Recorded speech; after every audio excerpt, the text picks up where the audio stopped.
tie vadinami shitcoinai. Tai įsivaizduokit, jeigu vidutinės kainos strategija yra kapitalo auginimas, jis yra lėtas, nuobodus procesas, su mažom monetom, dar vadinamom shitcoinais, paprasčiau viskas irgi tą pačią dieną. Aišku, gali būti 2 dienos, gali būti savaitė, bet jeigu jau savaitė, skaitosi, kad užšaldyti pinigai.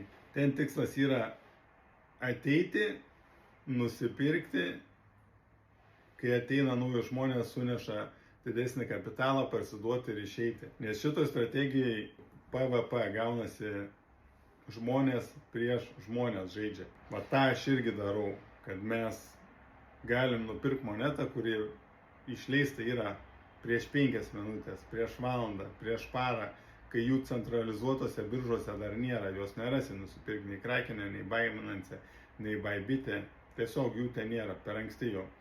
O mes nusiperkam jas, palaikom biškį ir parduodam. Taip gaunam pinigus, tą pelną investuojam, arba iš jų gyvenam, arba investuojam į VKS strategiją kapitalo didinimo, nes čia gaunasi grynai kaip cash flow eitų, o ten kaip kapitalo auginimas. Tai visus 3 mes turim. Vienas yra nemokamai, tai gausi ar taip, ir jeigu visiškai naujas esi, galbūt net sakyčiau ten pradėti.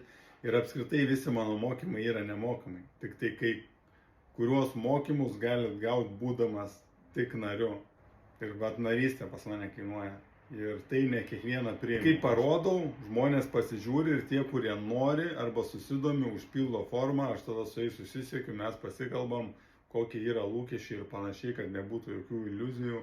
Ir aš sprendžiu, ar priimu, ar nepriimu. Ir yra žmonės, kuriuos priimu, ir yra žmonių, su kuriais aš pasikalbu ir nukreipiu kitur, nepriimu.